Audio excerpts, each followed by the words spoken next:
Hello everyone, this is Kausar. Welcome back to my channel. আশা করি আপনারা সবাই অনেক বেশি ভালো আছেন। আবারও হাজির হয়ে গেলাম আরও একটি নতুন রেসিপি নিয়ে। আমার আজকের রেসিপি নরম এবং তুলতুলে ভ্যানিলা কেক।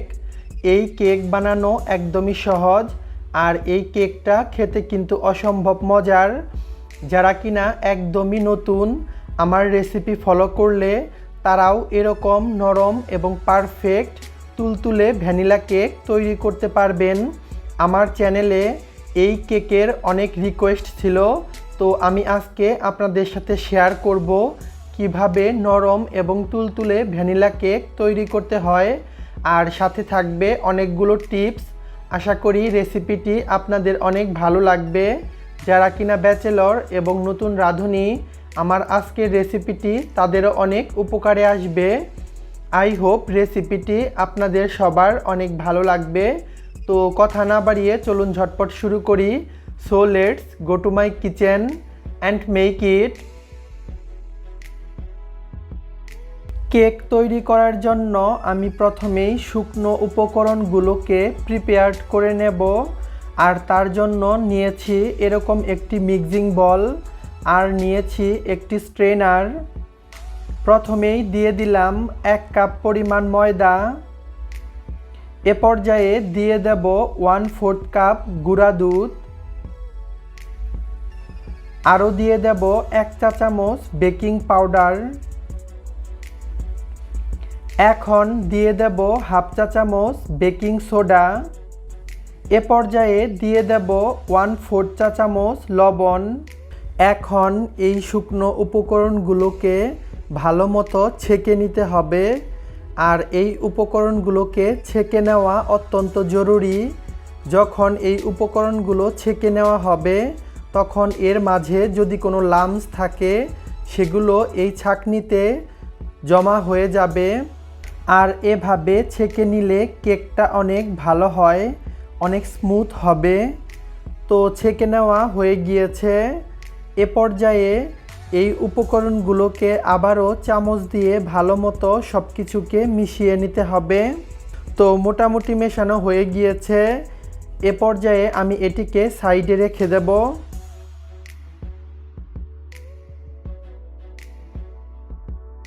এখানে আমি আরও একটি মিক্সিং বল নিয়েছি, আর তাতে নিয়ে নেব 2টো ডিম।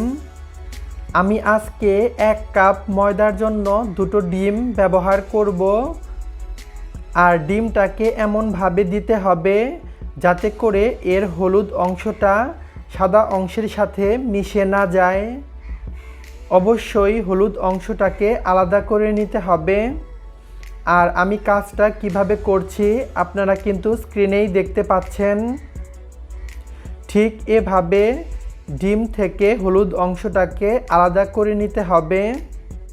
ডিমের সাদা অংশ আলাদা করে নেওয়া হয়ে গিয়েছে।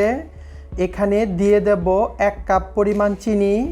আর 1 কাপ পরিমাণ চিনি আমি পুরোটাই দেব না, প্রথমেই অর্ধেকটা দিয়ে তারপর বিট করব। এ পর্যায়ে আপনারা এরকম একটি হ্যান্ড বিটার দিয়েও বিট করে নিতে পারেন, তবে আমি আজকে হ্যান্ড বিটার দিয়ে বিট করব না। আমি আজকে ইলেকট্রিক বিটার ইউজ করব।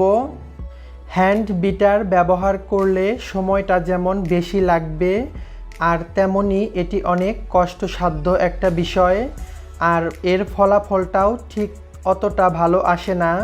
তাই অবশ্যই পারফেক্টভাবে কেক তৈরি করতে হলে ইলেকট্রিক বিটারটাই ব্যবহার করতে হবে।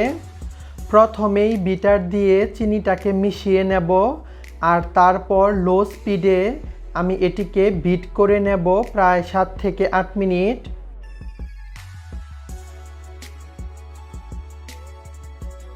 চলে এলাম 7 মিনিট পর, আর আপনারা দেখতেই পাচ্ছেন এটি কিন্তু ফোম হয়ে গেছে। এ পর্যায়ে বাকি চিনিটাকেও দিয়ে দেব। আর এ পর্যায়ে দিয়ে দিলাম 1/4 কাপ সয়াবিন তেল। তেল দিলে কেকটা ড্রাই হয়ে যায় না, অনেকটাই ময়েশ্চার থাকে, তাই অবশ্যই তেল দিতে হবে। এ পর্যায়ে দিয়ে দেব 1 চা চামচ ভ্যানিলা এসেন্স, যাতে করে ডিমের উগ্র গন্ধটা চলে যায়। এ পর্যায়ে সব কিছু আবারও হালকা একটু মিশিয়ে বিট করে নেব। এ পর্যায়ে বিটারের পাওয়ার 2তে রেখে আমি আবারও বিট করে নেব প্রায় 8 থেকে 10 মিনিটের মতো।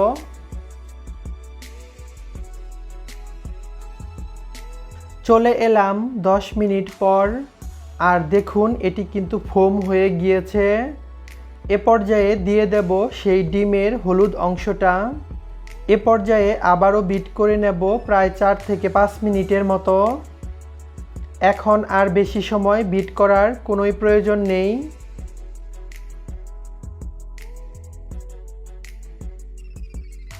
চলে এলাম 5 মিনিট পর, আর আপনারা স্ক্রিনেই দেখতে পাচ্ছেন এটি ঠিক কীরকমভাবে ফোম হয়েছে।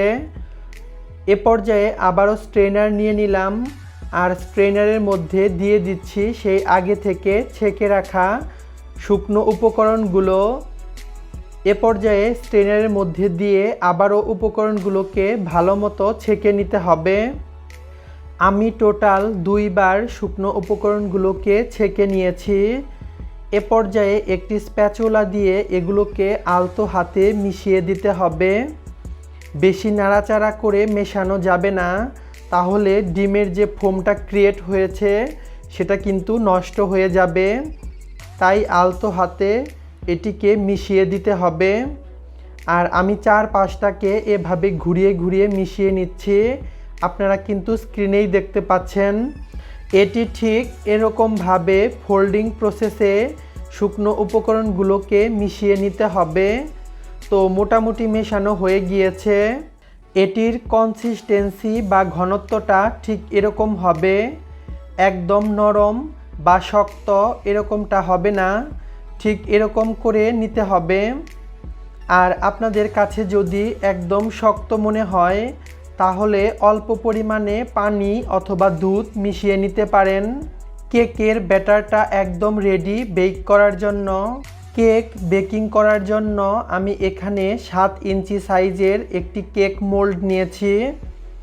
এ পর্যায়ে দিয়ে দিচ্ছি 1 টেবিল চামচ সয়াবিন তেল। এ পর্যায়ে একটি ব্রাশের সাহায্যে তেলটাকে ভালো মতো স্প্রেড করে নিতে হবে। আর তেলটাকে কোনোভাবেই মোল্ডের চারপাশে লাগানো যাবে না, এটাকে জাস্ট তলানিতে লাগিয়ে নিতে হবে। এ পর্যায়ে একটি পেপার আমি মাঝখানে বিছিয়ে দিচ্ছি। পেপারটিকে আমি এভাবে রাউন্ড করে কেটে নিয়েছি। আপনারা চাইলে এখানে পার্চমেন্ট পেপারও ব্যবহার করতে পারেন। এ পর্যায়ে একটি ব্রাশ দিয়ে আমি তেলটাকে ভালো মতো পেপারের গায়ে লাগিয়ে নিচ্ছি। তো আমার কেক মোল্ডটা রেডি। এ পর্যায়ে আমি ব্যাটারটাকে কেক মোল্ডের ভিতরে ঢেলে দিচ্ছি।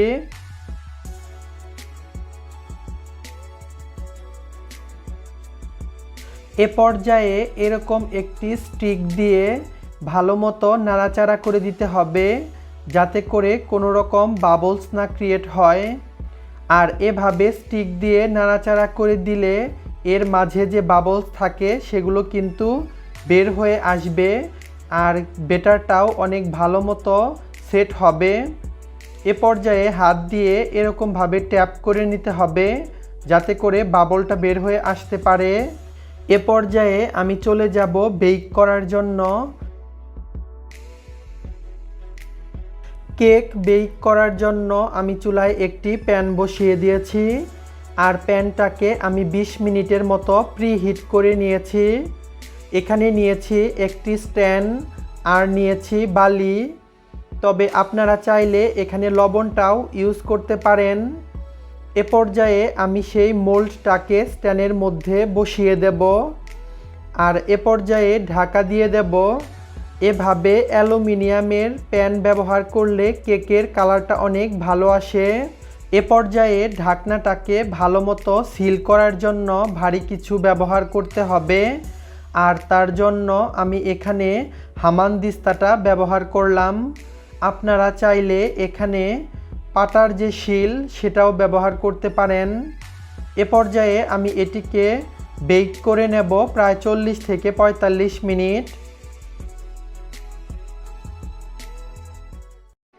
চলে এলাম ৪৫ মিনিট পর, দেখা যাক কি অবস্থা।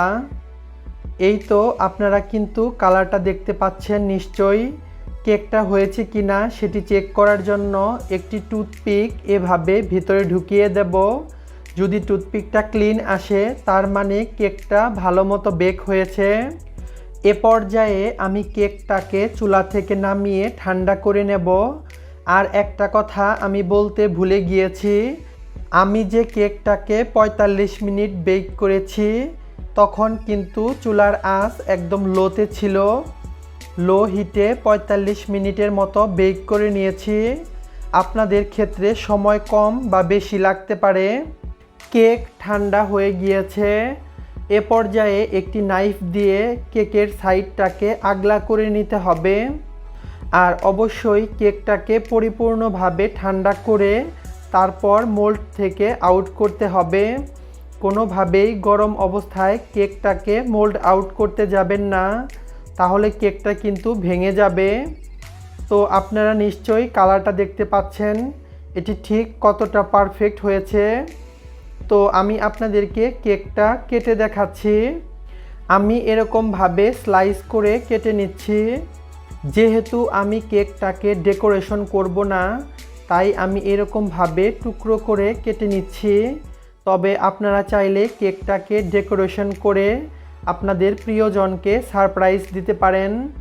কেকটা কিন্তু অনেক সফট হয়েছে, আমি আপনাদেরকে দেখিয়ে দিচ্ছি ঠিক কতটা স্পঞ্জ এবং সফট হয়েছে, আপনারা কিন্তু দেখতেই পাচ্ছেন। আমি যথেষ্ট চেষ্টা করেছি রেসিপিটা সহজভাবে উপস্থাপন করার জন্য। রেসিপিটা কেমন লাগলো তা অবশ্যই কমেন্টে জানাতে ভুলবেন না। অবশ্যই বাসায় ট্রাই করবেন, আর ট্রাই করলে আমাকে কমেন্টে জানাবেন আপনাদেরটা কেমন হয়েছে। ভিডিওটি ভালো লাগলে অবশ্যই লাইক, কমেন্ট অ্যান্ড শেয়ার করবেন। আমাকে সাপোর্ট করার জন্য প্লিজ আমার চ্যানেলটিকে সাবস্ক্রাইব করবেন। যদি কোনো কোশ্চেন থাকে তার নিচে কমেন্ট সেকশনে লিখবেন, আমি অ্যান্সার দেব। আপনারা সবাই ভালো থাকবেন। দেখা হবে নেক্সট কোনো রেসিপিতে। আল্লাহ হাফেজ।